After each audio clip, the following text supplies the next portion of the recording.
Radhe Radhe, good morning, welcome back to my channel. আশা করছি তোমরা সবাই ভালো আছো, সুস্থ আছো, আমরাও ভালো আছি। এটা হচ্ছে মহালয়ার দিন সকালবেলা, সকাল বলতে এখন প্রায় 6:30 বেজে গেছে। ভোরবেলায় ঘুমটা ভেঙেছিল কিন্তু তাও উঠিনি, মানে ইচ্ছে করছিল না, মানে শরীরে দিচ্ছিল না যে উঠে আসি। তো উঠতে উঠতে একটু দেরি করে উঠলাম, কারণ দেরি করে ধরো ঘুমিয়ে মানে বেশি সকালে উঠলেও কিন্তু আবার শরীরের মধ্যে এফেক্ট দেয়। এফেক্ট কেমন দেয়?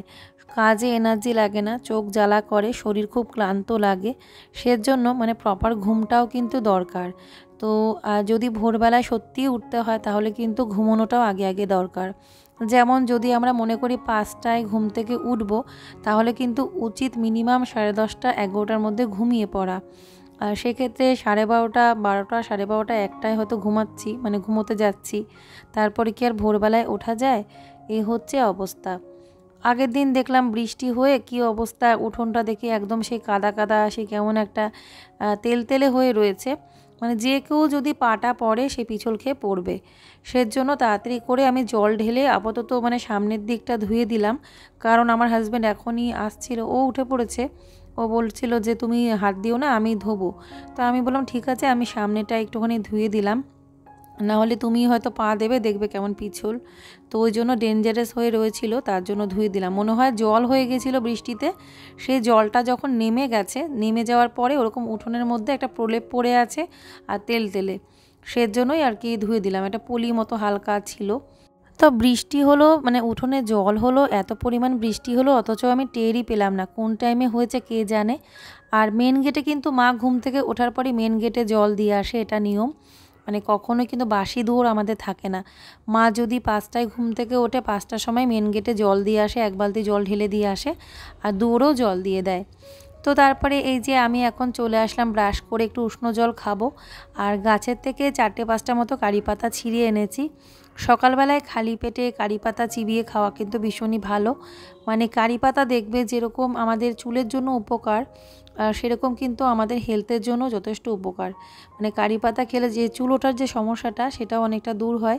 এছাড়াও অন্যান্য অনেক উপকারিতা আছে মানে কারি পাতা সকালবেলা খালি পেটে খেলে। তো যাই হোক, বাড়িতে যখন গাছটা আছে অসুবিধা নেই, প্রায় দিনই এরকম কারি পাতা সকালবেলা আমি খেয়ে নিই। কটা পাতা এমনি চিবিয়ে একটু জল খেয়ে নিই। তো আজকে উষ্ণ গরম জল দিয়ে খাবো, তো যখন উষ্ণ জল দিয়ে খাই তো খাই, আর যখন এমনি সময় ধরো নর্মালি একটু জল খেয়ে নিই। তো এখন আবার আস্তে আস্তে উষ্ণ জল খাওয়া শুরু করলাম, খুব গরমে আর খাচ্ছিলাম না। তো আমার হাজবেন্ডও উষ্ণ জল খায়, ওই দেখো ওর জন্য রেখে এসেছি, কিন্তু আমি ওই ইলেকট্রিক কেটেলের মধ্যে কিন্তু জল আছে। তো এখন এই যে এই জলটা খাবো, একটু বসে বসে জল খাবো, আর চিন্তা করব, পুরো প্ল্যান করব আজকে কি কি কাজ করব। তো পুজোর মধ্যে খুব ইচ্ছা করে জানো তো, সবকটা ঘর একটু সাজাই গোছাই, কিন্তু সব সময় সবকটা ঘরের কাজ করে উঠতে পারি না। যদি মনে করি ধরো এই ঘরটা ওই ঘরটা, 2-3টে ঘর আজকে করে নেব একটুখানি সাজানো গোছানো, কিন্তু হয়ে ওঠে না, হয়তো একটা ঘর করতে পারলাম, এইরকমটাই। তো যাই হোক, এখন একটুখানি প্রাণায়ামও করতে হবে। তো সব কিছুর থেকে বেরোতে গেলে নিজের স্বাস্থ্যটাকে আগে ঠিক রাখতে হবে।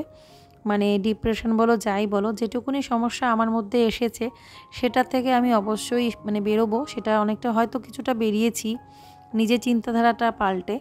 তো আর তার সাথে যদি একটুখানি নিয়মগুলো মেনে চলতে পারি, যেমন একটু প্রাণায়াম করা, একটু সকাল সকাল ঘুম থেকে মানে ভোরের দিকে ওঠা, তারপর নিজেকে একটু সময় দেওয়া, বা ভালো কোনো গান শোনা, মিউজিক শোনা, বা ভজন, ঠাকুরের গান শোনা, তো এগুলো করলে কিন্তু অনেকটা রিলিফ পাওয়া যায়।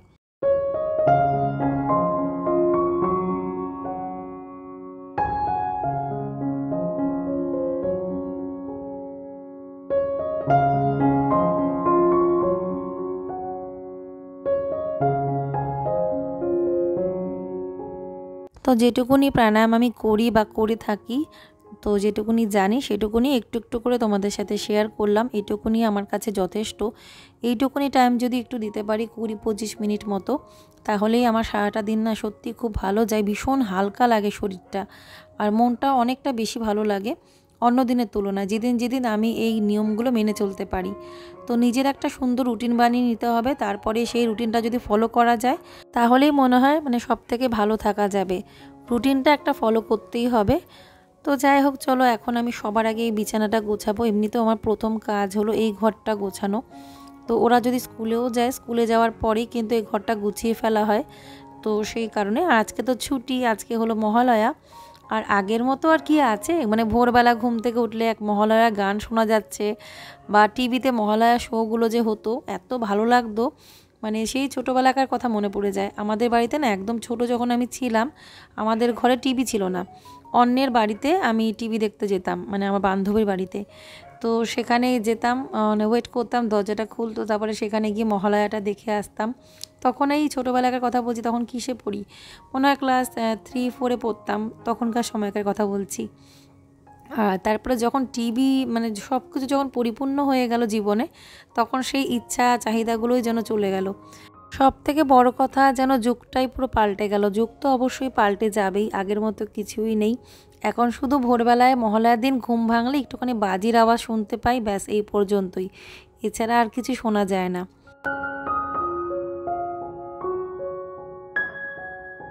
তো আমি না অনেক দিন আগে একটা মানে শুনেছিলাম এই কথাটা, একটা টিপস বলতে পারো, যেটা হচ্ছে মানে এটা আমিও না ট্রাই করেছি।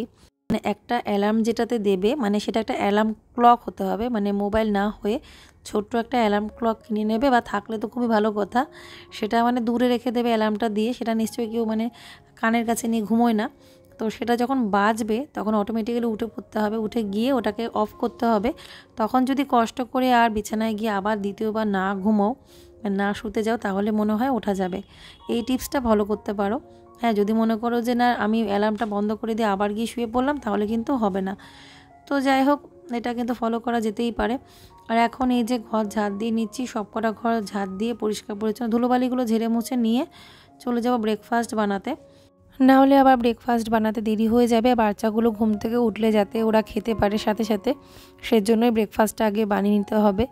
তবে এটা কিন্তু একদম সত্যি কথা, যদি একটুখানি আর্লি মর্নিং মানে একটু ভোরে ঘুম থেকে ওঠা যায়, তাহলে কিন্তু সংসারের কাজগুলো একটু রিল্যাক্স হয়ে, মানে টেনশন ফ্রি হয়ে একদম পরপর স্টেপ বাই স্টেপ মানে করা যায় শান্ত মাথায়। আর এমনি দেরি হয়ে গেলেই তখন দেখবে কাজ একটা গোছানোও থাকে না, মাথাটাও গরম হয়ে যায়, নানান সমস্যা। সেটা আমি নিজেও ফেস করেছি বলেই বলছি। তো দেখো ঘর গোছানো কমপ্লিট। আর ঘর যেমনই হোক, দেখো আমি কিন্তু বিছানার চাদরও চেঞ্জ করিনি, কিছুই না, সাধারণ টুকটাক, তাতেই কত ভালো লাগছে। তো এটাই হচ্ছে ব্যাপার, ঘরে যাই থাকুক না কেন, যেমনই হোক না কেন, গুছিয়ে গাছিয়ে পরিষ্কার পরিচ্ছন্ন করে একটুখানি সুন্দর সাজিয়ে রাখলে সেই ঘরটাই কিন্তু দেখতে ভালো লাগে। তো এবারে আমি রান্নাঘরটাও ঝাড় দিয়ে নেব। আর এই রান্নাঘরে পাপোশ আমি চেঞ্জ করব, মানে পরে ইচ্ছে আছে একটা বড় সেই রান্নারগুলো হয় না, তো সেগুলো কিনে পাতিয়ে দেবো। তো ওগুলো অনলাইনেই না ভালো পাবো, এখানে আছে কিন্তু এখানে দামটা অনেক বেশি, সেজন্য দেখলাম অনলাইন থেকে নেওয়াটাই মনে বেটার হবে। তো এখন আমার হাজবেন্ডও ব্রাশ করে নিচ্ছে, ওদিকে দেখলাম যে গোপাল ঘুম থেকে উঠে গেল। তো এক এক দিন এরকম হয়, যেদিনকে স্কুল থাকে ওদের ঘুম আর ভাঙে না, আর যেদিনকে ছুটি থাকে সেদিনকে বিশেষ করে গোপাল ঘুম থেকে উঠে পড়ে। তো যেমন আজকে উঠে পড়েছে, সে ঠিক আছে, মহালয়ার দিন এমনিতেও বাচ্চারা, অনেক বাচ্চারাই ভোরে ভোরে ঘুম থেকে ওঠে, আমাদেরও একটা নেশা ছিল, কিন্তু এখন তো আর ভোর নেই, এখন যদিও সকাল হয়ে গেছে। মানে আমাদের একটা মানে অভ্যেস হয়ে গেছিলো, মানে ছোটোবেলায় মহালয়ার দিন মানেই একদম ভোরে ভোরে ঘুম থেকে উঠতে হবে। তো সেটা একটা মানে আলাদা ইন্টারেস্ট ছিল। তো এখন এই যে বানিয়ে নেব লুচি, আজকে লুচি বানাবো। তো ময়দা নিয়েছি আর আটা অল্প করে নিলাম, মিশিয়ে নিচ্ছি আর কি। আর আগের দিনকে না মানে অল্প একটু ময়দা ছিল, তো ময়দার ওই কটা ময়দা আর কি উপরে আটার উপর দিয়ে রেখে দিয়েছিলাম, তো সেটাই আর কি ধীরে ধীরে নিলাম, সাথে একটু আটাও মিশে গেছে, নিয়েছি। তো এবারে এটাকে একটুখানি অল্প করে তেল, একটু লবণ দিয়ে ময়ম দেব, দিয়ে তারপরে জল দিয়ে মাখবো। তো আর বলেছিলাম আগের দিন লুচি করব। আর আজকে মহালয়ার দিন, পুজোর তো মানে সূত্রপাত হয়েই গেল, মানে দেবীর আগমন। তো সেজন্য একটুখানি ভালো কিছু তো রান্না করতেই হয়, আর বাচ্চাদের খুশি করতে পারলেই আমরা খুশি। তো ওরা লুচি খেতে এত ভালোবাসে।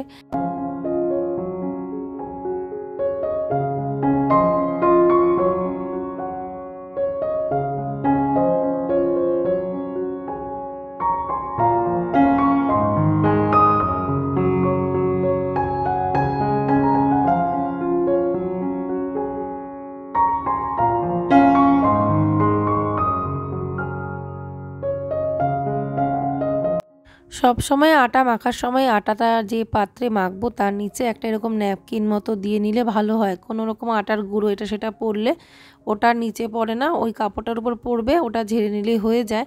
তো যেটা আমি করে থাকি, কিন্তু এক এক সময় আমার দ্বারাও ভুল হয়, যেমন একটু আগে ভুলে গেছিলাম আর অনেক সময় কি হয় বলো তো, তাড়াহুড়োতেও ভুল হয়ে যায়। লুচি, পরোটা, রুটি বানানোর ক্ষেত্রে সবসময় আটা মেখে একটুখানি রেস্টে রাখতেই হয়, তবেই কিন্তু জিনিসগুলো ভালো হয়। তো সেজন্য আমিও এটাকে কিন্তু রেস্টে রেখে দেবো। তারপরে তরকারিটা বসাবো, মানে লুচির সাথে যে তরকারিটা করব সেই তরকারিটা বসাবো, বসিয়ে দিয়ে তারপরে আমি চা খাবো আর কি। মানে চা খেতে খেতে তরকারিটাও হতে থাকবে, এদিকে তারপরে এসে লুচিগুলো ভাজবো। এইভাবে একটু প্ল্যান করে সিস্টেমেটিক কাজগুলো করলে দেখবে অল্প সময়ে অনেক কাজ করা যায়। আর যারা দেখবে একা হাতে কাজ করো, যেমন আমার তো কোনো হাউস হেল্পার নেই, আমি একা হাতেই সব কাজ করি। আর এতে আমার কোনো কষ্ট হয় না, কারণ কাজগুলো যখন নিজের মতো করি স্বাধীনভাবে, কোনো ঝুট ঝামেলা নেই। আবার কাউকে কাজে রাখলে তার কাজের আবার খুঁত বার করা, মানে খুদ বার করা বলতে ধরো কাজটা আমার পছন্দ হচ্ছে না, তখন তাকে আবার বারবার বলতেও ভালো লাগবে না। আবার দেরি করে কাজে আসলে সেক্ষেত্রেও মুশকিল, এরকম অনেক কিছুই ফেস করেছি আমি। মানে ধরো সকালবেলাকার বাসন মাজতে এসছে বেলা করে, বিকেলের বাসন মাজতে এসেছে সন্ধেবেলা করে, এরকম বহু আছে সমস্যা, আমিও ফেস করেছি। তবে তখন তো আমি ব্লগ করতাম না। 2 থেকে 3 বছর, 3 বছরই মনে হয় প্রায় হবে, মানে কাজ করেছিল। তো পরিচিতির মধ্যে, তো তার জন্য কোনো অসুবিধা সেরকম কিছু হয়নি। তবে হ্যাঁ, কাজের একটা মানে বিশৃঙ্খলা, টাইমের কোনো ঠিক ঠিকানা নেই। আবার ওই বাসন এটা সেটা নানানটা কাজের জন্য অনেক সময় হাঁ করে বসে থাকা, তখন আবার না পেরে নিজেকেই করে নিতে হতো। সেজন্য বাদ দিয়ে দিয়েছি, থাক বাবা। আর যবে থেকে আমারই রান্নাঘরটা তৈরি হয়ে গেছে, তবে থেকে আমি নিজেই সব কাজ করি আর কাজগুলো গুছিয়ে করতেও পারি। তখন অবশ্য রান্নাঘরটা রেডি ছিল না, সাধারণ মানে রান্না করতাম, একটা কাঠের টেবিলের উপরে রান্না করতাম, আর কিছুই সেরকম সিস্টেমেটিকভাবে গোছানো ছিল না। তো এখন গোছানো যখন আছে, তখন আমার কাজ করতে যখন কোনো কষ্ট হচ্ছে না, আমি নিজের মতো করতে পারছি, তখন কোনো অসুবিধা আমার নেই। যতদিন পারবো নিজেই করব। তো দেখো এখানে আলু তরকারি করছি। এখানে তেলের মধ্যে দিয়েছি একটুখানি কালো জিরে, 5 ফোড়ন, তারপরে দিলাম একটুখানি হলুদ। এবারে আলুগুলোকে একটু ভেজে নিলাম। তারপরে এর মধ্যে আমি টমেটো কুচি দিলাম, লঙ্কা কুচি দিলাম, একটু জিরের গুঁড়ো সামান্য দিয়েছি, লবণ হলুদ দিয়ে এবারে নাড়িয়ে চাড়িয়ে জল দিয়ে দিলাম। এবারে এটাকে লো ফ্লেমে ঢাকা দিয়ে রেখে দেবো। আর হ্যাঁ, শুকনো লঙ্কা দিয়েছি, কালো জিরে 5 ফোড়নের সাথে কিন্তু শুকনো লঙ্কাও দিয়েছি। তো লো ফ্লেমে ঢাকা দিয়ে রাখলে এটা বেশ সুন্দর নরম একটা মাখা মাখা তরকারি হয়ে যাবে।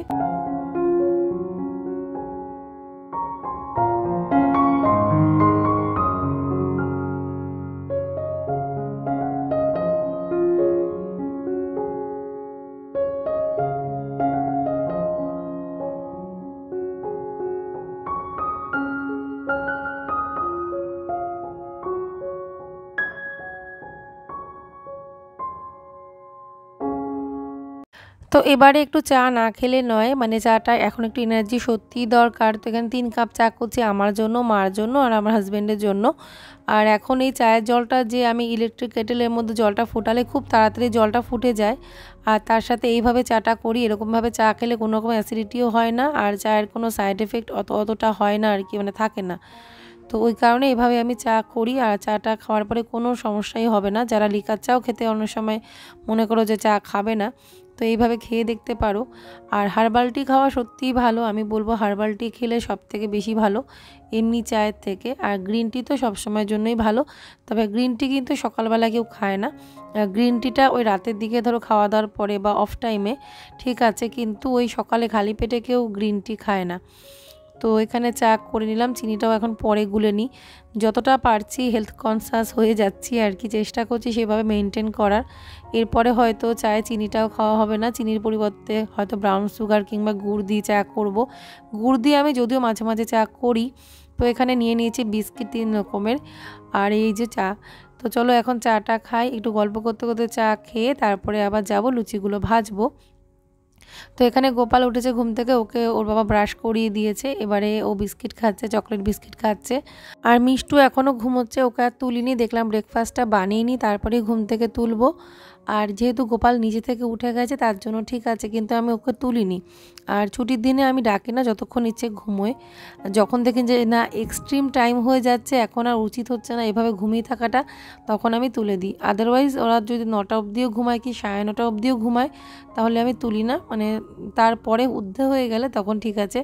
একদিন এরকম হয়েছিল 10টা অবধি ওরা ঘুমিয়েছে, আর সেদিনকে আমি এতটাই নিজের কাজে ব্যস্ত ছিলাম, আমি ওদেরকে ডাকিও নি। তো 10টার সময় ঘুম থেকে উঠেছে, আমি জাস্ট টাইমটা দেখেও অবাক। তো আমি বললাম, দেখ কটার সময় ঘুম থেকে উঠছিস।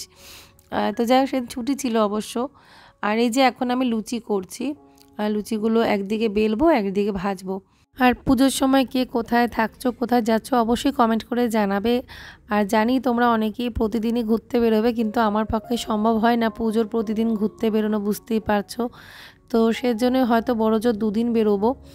আর বাকি ইচ্ছে আছে যে এমনিতে তো পুজোর প্রপার যে পুজোর দিনগুলো যেমন অষ্টমী, নবমী, এই সমস্ত দিনে তো দূরে কোথাও যেতে পারবো না। ওই লাইন দিয়ে ভিড়ের মধ্যে ঠাকুর দেখা বাচ্চাদেরকে নিয়ে কোনো মতেই সম্ভব না। সেজন্য চেষ্টা করব যদি 2 দিন আগে কোথাও ঘুরে আসতে পারি। সেটাই আমার হাজব্যান্ড বলছিল, একটা জায়গার কথা বলছিল আর কি, কল্যাণীতে। তো ও বলছিল যে নিয়ে যাবে। তো দেখা যাক যাওয়া হয় নাকি।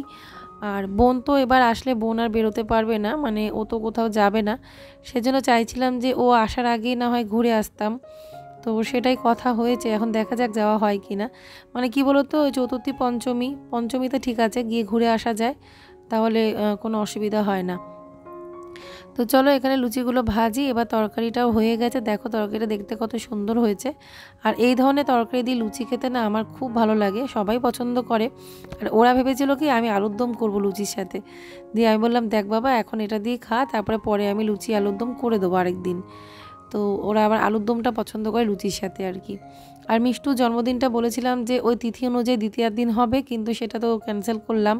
তার কারণ যেহেতু ওদের দিদি থাকছে না, মানে মনা থাকতে পারছে না, মনা অ্যাডমিশনের জন্য, তো ও এখন এর মধ্যে আসতেই পারতো না কোনো মতেই দ্বিতীয় দিন।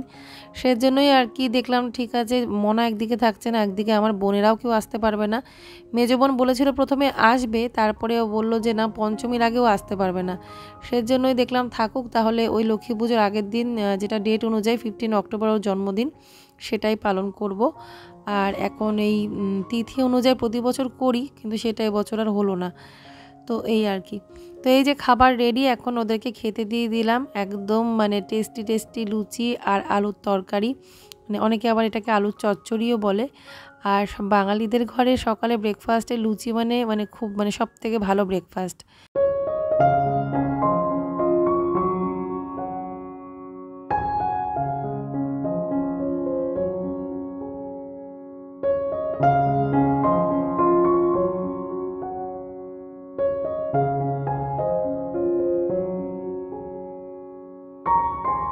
তো এখন এই যে আমার হাজবেন্ডকেও এখন দিয়ে দিচ্ছি, আরও 4টে লুচি ওকে দিয়েছি, কিন্তু অনেক সময় 4টেও খায় না, হয়তো 3টে খেলো। আবার একদম ছোট ছোট লুচি হলে তখন 4-5টা খেয়ে নেবে। তো যাই হোক বললাম 4টে খাও। আর বাকি দেখো লাস্টের দিকে আমি 3টে মতো পরোটা করেছিলাম, ফাটা পরোটা হয় না, তো 2টো ফাটা পরোটা, একটা ত্রিকোণ পরোটা, 3টে পরোটা করে নিয়েছিলাম। তো যাই হোক খাওয়া দাওয়ার পরে এবারে গোপালের স্নানও হয়ে গেল, গোপালের স্নান করিয়ে দিলাম। তো ওকে এখন আমি গা মোছাচ্ছিলাম, তো বলছে মা আমাকে দেখা যাচ্ছে না, তাহলে না দেখা যাচ্ছে না। তো সহেলি বলেছো যে মিষ্টু গোপালের অ্যাক্টিভিটি একটুখানি ব্লগের মধ্যে বেশি করে রাখতে, তো অবশ্যই সেগুলো আমি চেষ্টা করছি আস্তে আস্তে মানে ওদেরকে দেখানোর। কিন্তু অনেক ক্ষেত্রে কি হয় বলো তো, ওদেরকে বেশি দেখালে কমেন্ট সেকশনটা কোনো কারণে অফ করে দেওয়া হয় ইউটিউবের তরফ থেকে, তার জন্যই আমি আরও বেশি রাখতে পারি না। তো তোমার ছেলে সুপ্রীতের জন্য অনেক ভালোবাসা। সুপ্রীত তুমি খুব ভালো থেকো, সুস্থ থেকো, আর ভালো করে পড়াশোনা করো, জীবনে অনেক বড় হও। আর আমার ব্লগ দেখার জন্য অনেক ধন্যবাদ জানাই, থ্যাংক ইউ। তো দেখো ঘর গোছানো কমপ্লিট, ওটা দেখাচ্ছিলাম যে বিছানাটা আজকে আমার হাজব্যান্ড গুছিয়েছিল, তারপরে ঘর দোর মোছামুছি সব হয়ে গেছে। আজকে আর ঘর মোছাটা কিন্তু শেয়ার করলাম না। এখন আমি রান্না করছি। রান্না আজকে হবে সোয়াবিন আলু তরকারি আর উচ্ছে আলু ভাজা আর ডাল করেছিলাম। তো আজকে আর রান্নাবান্না শেয়ার করার মতো কিছু নেই, আর বিশেষ কিছু জন্য এর মধ্যে রান্না করাই হচ্ছে না যে তোমাদের সাথে রেসিপি শেয়ার করব। এরপরে বেশ ঠান্ডা ঠান্ডা সময় পড়ে যাচ্ছে, এরপরে ফুলকপি, বাঁধাকপি, শিম, এটা ওটা যখন নানান রকম সবজি আনা হবে তখন তোমাদের সাথে এক একটা রেসিপি শেয়ার করব। তো যাই হোক এখানে সোয়াবিন আলুর মাখা মাখা তরকারি একদম শুকনো শুকনো করেছিলাম। মটর ডাল করেছি অনেকদিন পরে, ইন্ডাকশানেই সেদ্ধ করলাম ডালটাকে, একটু টাইম লেগেছে, ডিমে আঁচে রেখে দিয়েছিলাম, তো মটর ডালটা করার ইচ্ছে ছিল, তো আজকে মটর ডাল করেছি। আর বাকি গ্যাস ট্যাস মুছে দেখো সব পরিষ্কার, এদিকে পরিষ্কার, চারিদিক পরিষ্কার, বাসনও নেই। বাসন আমি এখন কড়াই দুটো নিয়ে গেছি বাইরে, কড়াই আর সসপ্যানটা আমি এখন বাইরে থেকে মেজে নিয়ে আসবো, তাহলেই হয়ে যাবে। তো ব্যাস এদিকটা সব গোছানো গোছানো। তো চলো এখন আমি বাইরে থেকে করে মেজে নিয়ে আসি। লাইটটা অফ থাকলে এই জায়গাটা না অন্ধকার অন্ধকার লাগে, দেখবে, এই জন্য লাইট অন করে করে, এই যে ওদিকে লাইটটা জ্বাললে আরেকটু আলো বাড়বে, তো এরকম। তো এই যে এখন বাইরে বাসন মেজে নিচ্ছি, তো দেখলাম যে বাইরে ভীম বারটা দিয়ে বাসন মাজতে সুবিধে হবে, বিশেষ করে এই কড়াই সসপ্যান এগুলো না, আর দুখানা কড়াই আছে, এগুলো আবার ভীম বার দিয়ে মাজতে সুবিধে হয় আর কি। আর অনেকটা স্পেস যেমন বসে ভালো করে প্রেশার দিয়ে এগুলো মাজা যাচ্ছে। তো এক এক সময় ইচ্ছে হলে আমি বাইরে বাসন নিয়ে এসে এরকম মেজে নিই। তো আমার টোটাল কাজ কমপ্লিট হলো। আর আজকের ভিডিওটা আমি এখানেই এন্ড করছি। বিকেলে শপিংয়ে গেছিলাম, সেটা তোমরা পরে ব্লগে দেখতে পাবে। তো আজকের মতো এখানেই, টাটা বাই বাই, সবাই ভালো থেকো। আর ভিডিওটা ভালো লাগলে অবশ্যই like share comment and subscribe করো। রাধে রাধে।